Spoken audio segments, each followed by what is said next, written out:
My wonderful trainees, this is day 29 and this is actually the final set of playlists for the Ring Fit Kickstart Challenge. This is actually kind of sad for me, a little bit sad, but we've done so well. This is the final set of playlists. You've got a rest day tomorrow and then we've got the tests. So we're almost there, and we're going to finish it off really strong with a massive core session. I know that there's been a lot of feedback about the open-close leg raise and how that one's not registering for you properly, so it's kind of affecting your form. I've removed it from these playlists. I initially had it in there, but I've removed it because I don't want to promote anything bad form-wise, okay? You know, there's plenty of other works that we can do instead anyway, so yeah, it's all gravy, it's all good.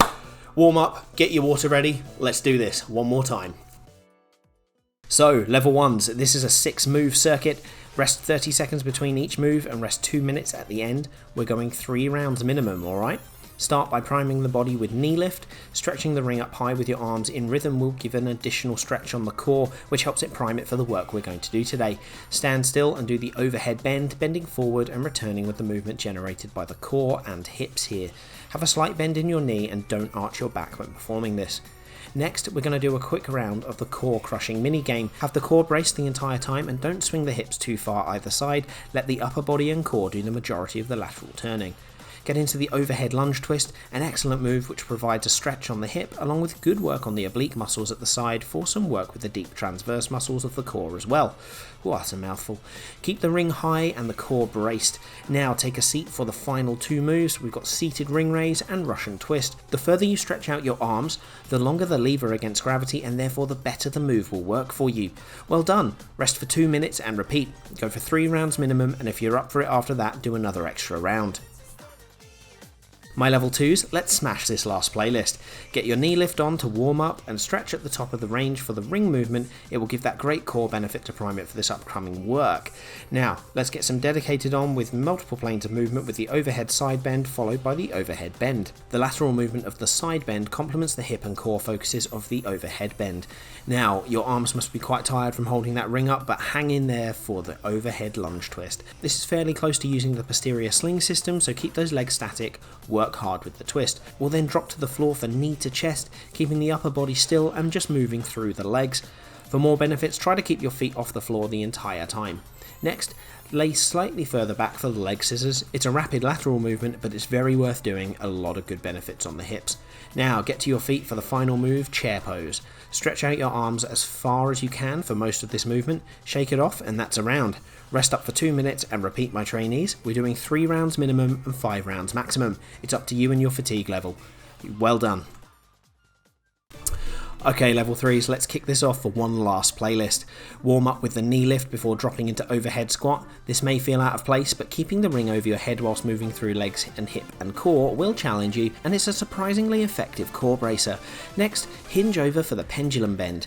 The hips need to stay still here and let the abs do the work for the rotations.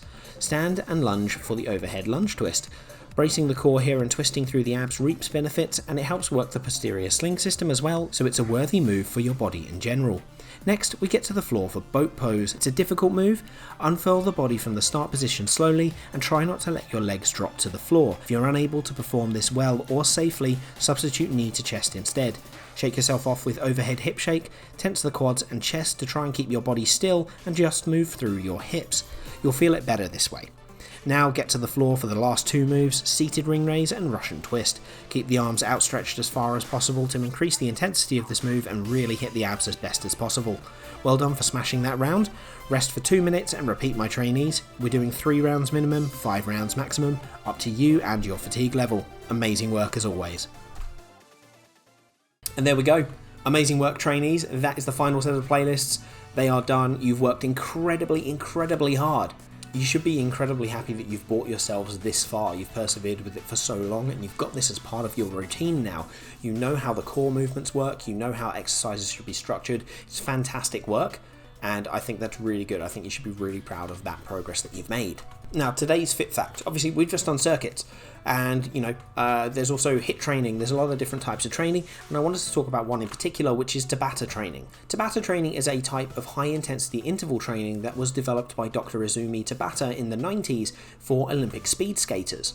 Essentially, the research that he led showed that athletes who were training for just 4 minutes, 5 days a week, with intervals of 20 seconds of absolute maximum effort and 10 seconds of rest, were actually getting more aerobic benefits and more anaerobic benefits than those who were working for an hour a day, 5 days a week. There is a significant excess post-exercise oxygen consumption level too, which means that you're burning more calories for 16 to 24 hours after. It's often called the epoch effect, and it's pretty cool. It's a pretty cool way of training, and it hinges on that absolute maximum effort for those 20 seconds. You'll see some websites that say 30-minute Tabata workout, and frankly, you shouldn't be able to do it for 30 minutes because that maximum effort should be absolute maximum effort.